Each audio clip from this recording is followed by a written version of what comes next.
This is Reality Dispatch, written by Jim Mintz.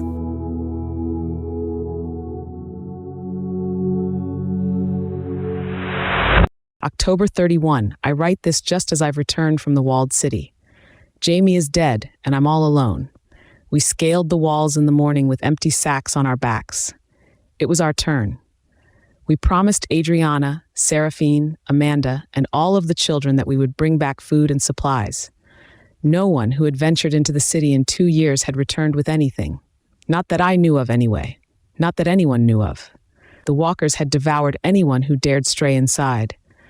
But as I say, it had been years, and they no longer made any sounds that anyone could hear, so we all thought they had died out. There was no food for them to eat, so how could they live? I was the first one over, and Jamie followed. We had one rope that we anchored on the safe side. The authorities never policed the entrance. No need. No one was crazy enough to enter. The hour was young, 11 in the morning. The sun was high, and there was no sign of any life or death. We had our guard up, and we were armed with poles extracted from a bicycle, a sort of transportation device from the old days. Outside an old supermarket, the smell of the fruit had dwindled. I had been here before, my first and only trip, years earlier. That trip was uneventful despite the greater threat. The walkers were bigger, beefier back then, probably because they had only just turned. Anyway, I remembered the smell was atrocious, and we were hoping that would keep them at bay, give us a sense of cover while we ransacked the place. From memory, it seemed to work back then. Or maybe we were just lucky. That wasn't the case this time around. The fruit displays were all ash, and any foul smells had long since dissipated. Jamie and I agreed to look strictly for canned supplies. We had been unfortunate enough, too many times, to be on the receiving end of out-of-date processed foods, to know it wasn't worth losing 2 days of your gut health dealing with the aftermath. Unfortunately for us, our earlier expeditions into the supermarket from 30 months earlier had left the shelves bare. There's a Cisco grocer, like a smaller metro one, about 3 kilometers over, I said to Jamie. You want to venture that far away from the wall? Be my guest, he whispered back. I think they're all dead. We've heard nothing this entire time, I said. Don't be so sure. Remember when they would send a scout out to track you if you ever entered the city? You'd be followed all over town, and then they'd ambush you. I reminded him. Where is their scout now? Have you seen or felt anyone looking over us? The place is dead. I think we could even move back in. Of course I remember, he said. My brothers and cousins would still be alive today if it weren't for that canary. He explained. That's what makes me so scared of them. They're not brain-dead zombies. They're smart. They're sophisticated. They know how to hunt.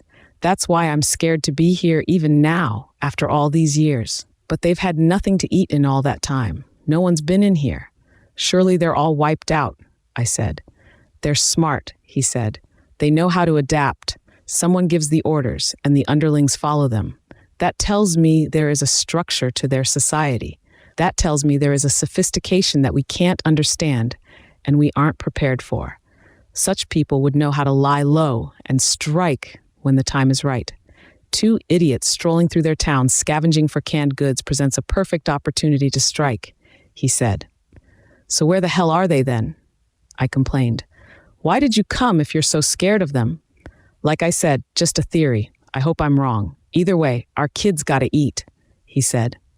We started loading our backpacks with all that was left, cans of smoked salmon and tuna. When we had enough, we headed to the front doors and scanned the high street in both directions for a time. Okay, let's go, Jamie said as he led the way towards the wall where our rope awaited our return. We took baby steps so as not to arouse suspicion as our feet trudged the gravel that scuffed under our boot heels. We looked from left to right constantly with every step. Jamie stopped us halfway, putting a hand on my shoulder. You hear that? He whispered. No, I said. We stood in silence, waiting for the sound again. Nothing. We continued our tiptoe. When we reached the wall, the rope wasn't there. On the ground beneath where the wall began lay half of it in a heap. It had been cut from a high angle. You see this? I asked Jamie. Shh, he said to me. He was frozen still. Don't move, he whispered. Don't breathe. I could finally hear it. Behind us was the inescapable sound of death. the breath of a walker drawing in and out, wanting us to turn and face it, ready for us to be on guard so it could launch an assault. It sounded big. It sounded ready to attack us. "Do you see the top of the rope?" Jamie asked. I looked up to where it had been ripped, 7 or 8 feet, too high to jump and grab it. "On the count of 3, run and jump. I will grab you and hold you up," he said. "No, Jamie, no," I said. I was crying. I knew this was the end of us. "No time," he hissed. The beast behind us drew a step closer. 3, Jamie yelled. We both ran to the wall. I jumped as I approached, just as he had wanted. He grabbed me from behind and lifted me up high by the buttocks. I saw my hands extend across the wall and reach the rope comfortably. Then I felt his hands release from my butt, and I was left there dangling, all alone, swinging on the wall. I did not look down, for I heard everything. I heard all that the walker did to my Jamie, my poor, precious Jamie. I heard his screams until they withered away beneath the sound of the monster's incessant pounding. "You bastard!" I yelled with my eyes closed. I held on tight to the rope and used my legs, anchored to the wall, to propel myself higher and higher so that I could eventually scale to the top. I rolled over the threshold and fell the rest of the way to safety. I landed on my backpack, where the tinned fish pressed against a cushioned internal satchel inside, saving me from further injury.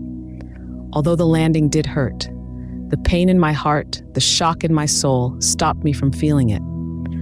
I lay there on the ground, adjacent to the wall, wondering about the world of my love that lay in a heap less than a meter away, separated for all eternity. I thought of the faceless beast that took him from me, and how I wished I had something, anything, that could inflict the pain it had just inflicted on me. The wall, 30 to 40 centimeters thick, was the only thing stopping it from doing the same to me and the village as it had done to my precious Jamie.